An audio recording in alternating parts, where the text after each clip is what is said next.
بله تمشوان هجا جاردي ام دچن آلیه مهوانی خوال سر هلا سکایپ دکتور محمود عباس سیاس مدار وجه امریکای مربی دما تباش به دکتور خوش به بله از پرسا خو یکمین از اشتر دوباره بکم یان امی هرن پرسا کدی انها يعني وقت دسبيك دا تداخل ياكرن قلت تشتكي نوه د بلانا د مستورا د تسنيا درباره جويناوي بسر كومار سوريا را يعني جبرت نها د مستورا هاتو بسر كومار سوريا را جويا جبرت نبري دمكيبو سدمي ويكيتش يعني او تش دبالاوا د تشيوتي دخوازن چبكن تيبت وقتی گم هو بله میزنه بگشتی پلان ایرو دندروی سوری دگوت لی میزنه دولت کماری موضوع خود دستی خوشی کشان به وارکی گوهشتنا دم در باس بی یعنی نفس پلان برای وقتی گو شورش دست بکی حتی روزا ایرو هر دم در باس بکن ایرو بشار اسد و به پلانی بیجی به انو ازی خفنا ستيفان دي مستورا زي قبول بكم دبنجها خد خوش زاني بيتش بلان فيدانيا اف جروب تيروريستي جو ايرو خصنا هندرو سوري دا بتيبت وقبول نكن جو في اشتي دربات بكن اف تبي بلان بشار خويا انه اوي قبول بك تيروريستي بينا يجو ويتش كرناوي قبول نكن راس منطقه سوري دسبيك وقتي بشورش رابوا وجيش الحر اوي اشتي تخازن او جيش حر يجو غريداي بان دايركت بشار اسد يعني ببعثيه بريرا منطقه سوري دسبيك دا اشتي تخازي وتجاره كي شر نقصتيا دسبيك شورش خد اشتي تخازي وقتي جو ايرو دمستوره دعوا اشتي تي هندروي حلب دا اف غافكا ندوري دافازيا منطقه سوريا دافازيا وقتي جو شورش تخازي دمستور ايرو ابنا وقتي جو تيست بنبنجا هكا انه ريجيم بشار لازم دوامي بكي حتى جو كاربن يكي ديش بدلاوي ببينن بشار اسد وهري بس حتى انها كسي بدلاوي دوساوي دا جو دينن تنيا اب مثلا دم دورك رولك قالك مظن ليزي دي مستوره شنو هاتناوي دبردا وتشتكي بسر نخي هكا اشتيكي بخي محرمه كبتوشك د هندروي سوري دا بس اب اشتيها وقزنجه كيج مناطق سوري بقشتير النوعي بل جروبك هندروي حلب دا يعني كامبكي يفا فنابرا بتشكي اريكاريكا انساني رمياري جوا حرم كبتوشك ربيني بس و بروبليما سوري بقشتي وسر نخي وحتى بشار اسد وريجيما بيهبي وتجاره اشتي هندري سوري دتشين بله يعني الدكتور محمود مصر ازي اشتغاليه بيج قصوري اشتغاليات برم كرمك بشار اسد يعني بروبليمك خصية سوري دا مخابلنا انه حتى جوهريج كي او اشتي وچنبي او جروبي جو آوا کرنا هدروي سوري دا پشتي چوناوي دي سنه كي اشتي نوي سر از خود دولت رصيدما انه چوناوي نا هيا جابونا اينا خرابتر به لانه پر جروب تيروريستي ايرو بجرتياري ان دايركت كن وشر دوام بك هدروي سوري دا از في رصيدما واز بهوردكم ويقالك دريج بك بله يعني برايات تنابينه انها اوبوزيسيونا سوري يعني ام بيجن الينا في دولتي بهوريا وابواناي هجر ام بيجن جديلا اسد ورن لسر دسلاتي جبر فيكي او دخوازن حتى انها اسد لسر دسلاتي بمينه بتيبت دولتها وكا امريكا حتى وروسيا جكي وحتى دولتي يجو ايرو هندبي سوريا دخواسيتين حوالي مناطق سورينا بتيبت تجارة بيرو بهوريا وانا ببا جروب توريستي ناي او خوشك دزانين بوكر داعش يا نصرة ايرو نصرة جكي خوشك تاخيا كرن بيتشلو او كوبي جرتيا سوري كي انديركتلي يعني تجارة نابنا بديل ريجيما بشارة ونابنا بديل شورشا سوري رجكي يعني هابونا وانا بيشتي ريجيما بشار اسد وخرابتر بيش هابونا رشيد بشار اسد يعني ده انساني دق او تكاري بيجي دق جروبي وريجيمك يك كهنينا يك كهنيا كشتني وقتي زوردستي خرابونا دولتا او كومارا غوسوري بي يا وري بي اواكرن يعني واصبح وردكم انه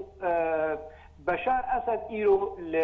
لخوش زاني انه هاري بس او تخازي بدي خياكنش دنيا تمامي را انه مزينا ما ددا خياكنش ورا انه اف شورا نشورشا اف جروب نيتور ريسن واف خورتن في واردا قابنا قالكي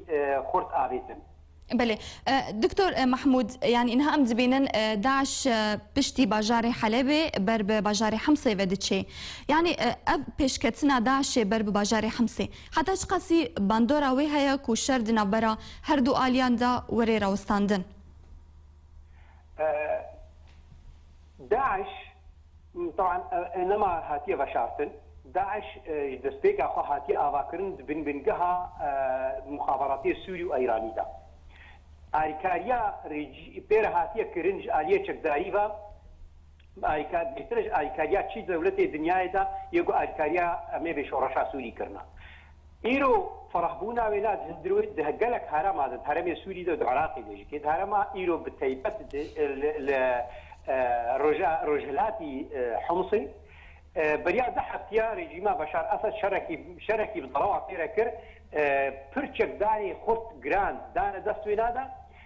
مقابله بچلو آیکاری که کوبانی رهات یعنی جملات کرد رهات دندروی کوبانی دا جملات سوری یعنی حرم کردستانی جوارهات مقابله بنا بشار اسد اب آیکاری دا ومن اخذنا وليد معلم ديت انه اب فتنا وكتنا كوباني دا تجاوز صح سينوريا سوري دا يعني ايرو داعش وقتها قلت شو بصير حمصي دا الآلية دي دا جبير نكا ايرو نصرة شركي آبادك دهندروي ملاتي سوري دا وهندروي لبنان دا تنقزن جيا ملاتي سوري تيدا تنيا بس اف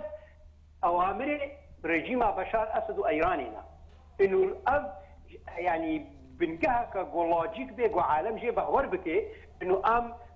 ابكاسيها اريكاجا شورشا كيتكن يا تخازن ريجيمه كي بدنا داخلتن حتى رجع ايرو انسانكي نكاري اثبات انه ريجيم بشار اسد يكبر من ثانيه سر داعش دانيا يعني سر ما جهيغو ايرو نصرتي دا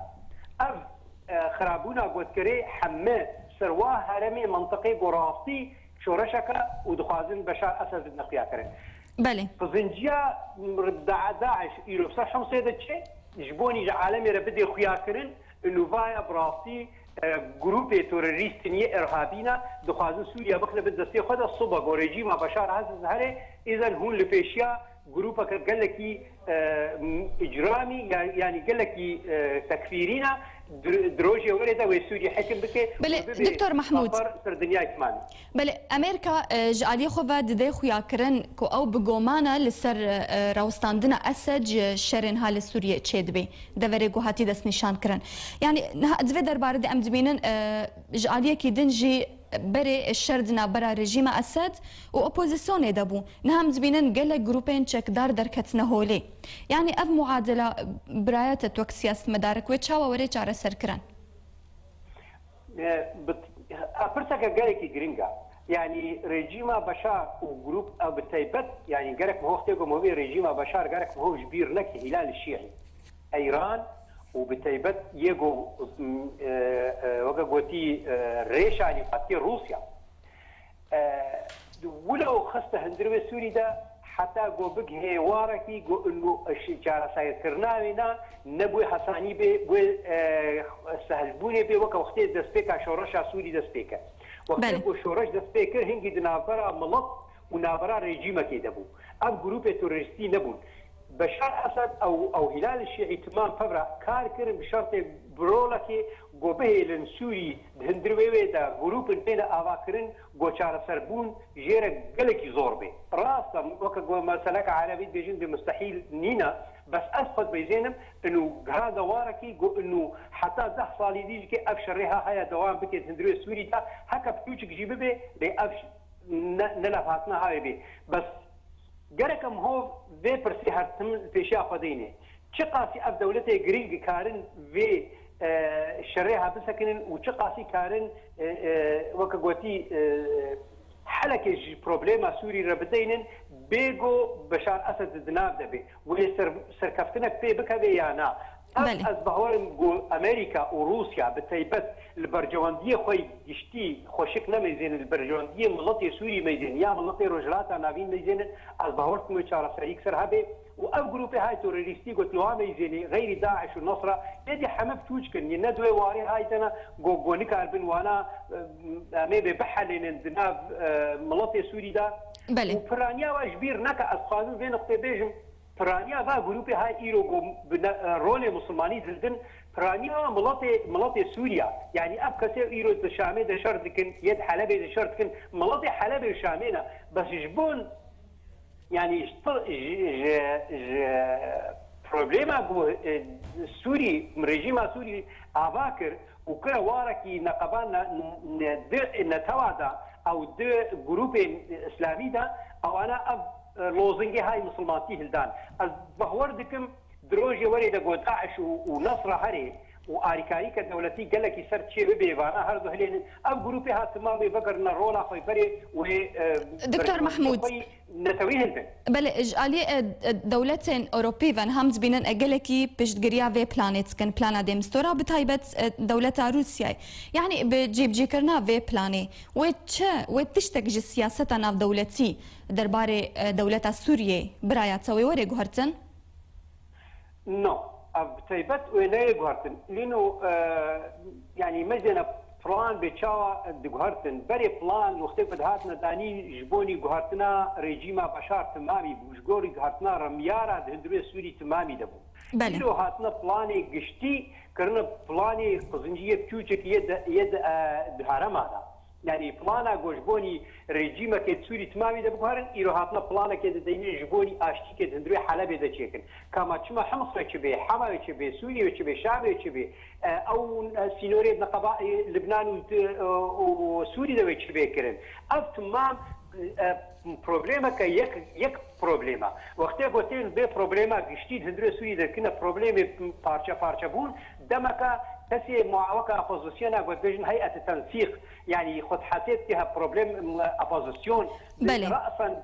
بري جو ريجيما سوري بيجي أسبيرة ما أوانا قلت أسبيرة قال لك سباس إجبو دكتور محمود عباس ياست مدارج أمريكاي بريا سكايبت مربي قال لك سباس بوشيرو بينتا